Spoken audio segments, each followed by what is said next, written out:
Here's a brief overview of the components of this workshop. First, we'll define literature reviews as a writing genre typical in many disciplines. Then we'll examine the common writing conventions and rhetorical moves of literature reviews.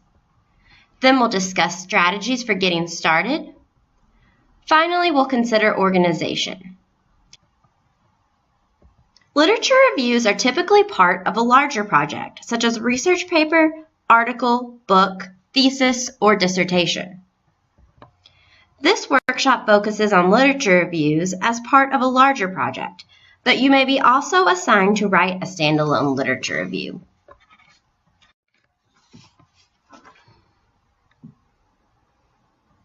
A literature review has two related purposes. First, to evaluate existing research related to your topic, and second, to position your argument within the existing research. A common misconception of a literature review, likely due to the term review, is that it is simply a summary of existing research. Literature reviews are not contextualized summaries of potential sources. Instead, they show the relationships between existing research and your project.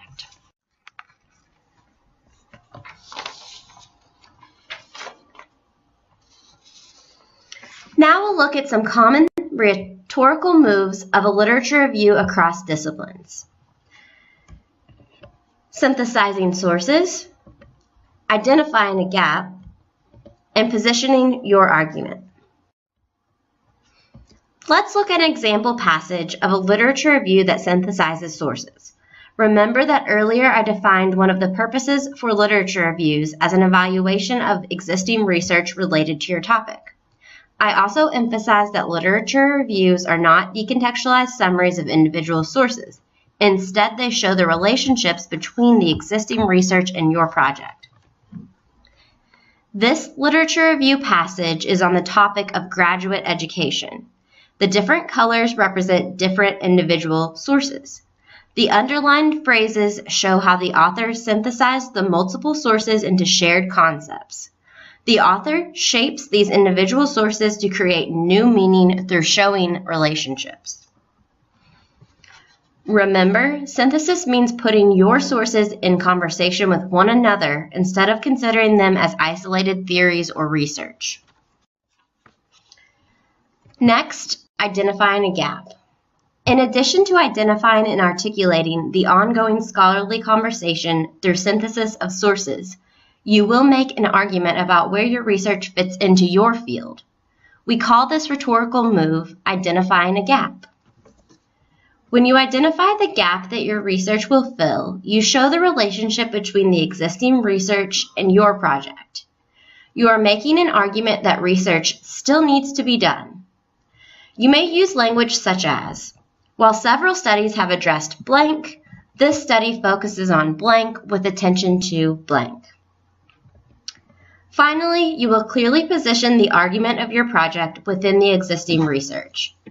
You may identify the research questions you intend to take up and which research themes are most relevant for your project.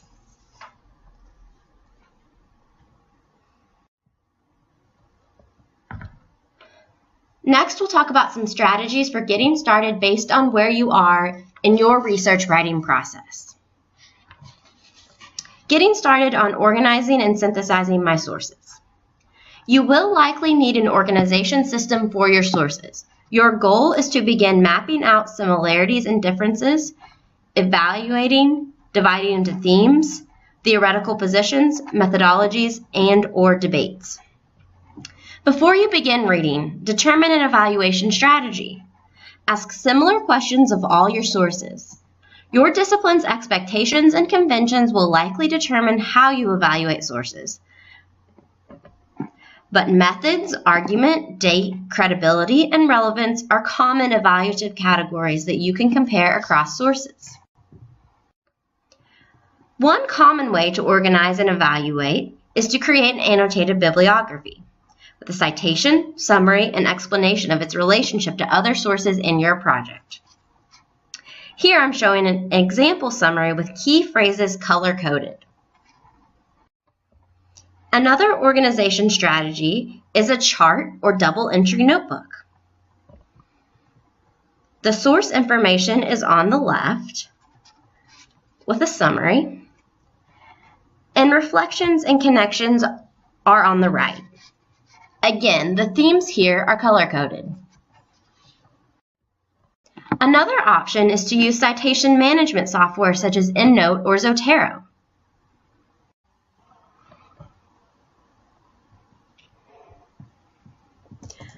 Both will allow you to organize your sources. You can sort, tag, and create summaries of your sources in a library.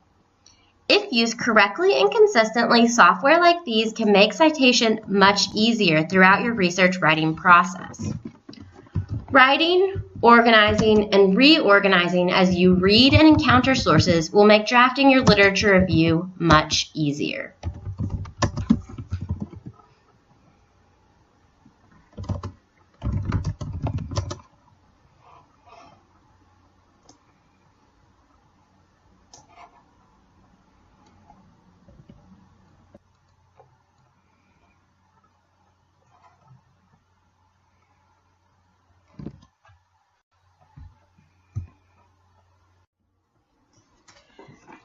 Brainstorming for articulating the gap and positioning your argument. Here are some questions to help you begin brainstorming when you are ready to articulate the gap in current research and position your argument. You will likely need to have a good grasp of most of the existing literature before you can identify the gap your research fills. You may ask yourself, does my project extend the current research? Does it challenge or question the existing research? Does it pull together two or more previously unconnected threads? Does it apply or forward the research in a new context? You will want to have a clear sense of your initial research questions and how they developed. Then you can answer the how question.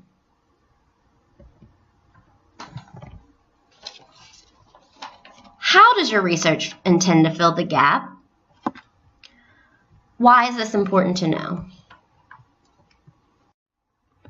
Now let's look at the organization of a final draft of a literature review. Remember that your discipline's expectations might determine some of the choices that you make here. In your introduction, you will define the overall topic or issue. You should point out the overall trends or themes you identified through your evaluation and synthesis activities. Finally, you will establish your position or argument and provide your audience a roadmap to the body paragraphs. You want to preview the body paragraphs. In your body paragraphs, consider how you organized and synthesized your sources. You will present a synthesis of your sources based around one organizational strategy. Those strategies could be thematic, methodological, chronological, argument-based, or theory-based. You will likely need to include all relevant sources, but spend the most time on the ones that have the most significance to your project. Finally, in your conclusion, you will identify the gap in current research and restate your argument from the introduction. You will make an argument for why and how your research is viable in relation to the work already done. Let's sum up what we talked about today. First, we defined a literature review as a writing genre typical in many disciplines. A literature review positions your research within the ongoing scholarly conversation by synthesizing and evaluating the literature. Then we examined the common writing conventions and rhetorical moves of a literature review. We looked at synthesis, identifying a gap, and positioning your argument. Then we discussed strategies for getting started, depending on where you are in your process. It's important to organize your sources, write as you read, and write out clear answers to how your research relates to the ongoing conversation. Finally, we considered the organization expectations. Literature reviews have an introduction, body, and conclusion. Thank you for your participation and for listening to this workshop from the University Writing Center.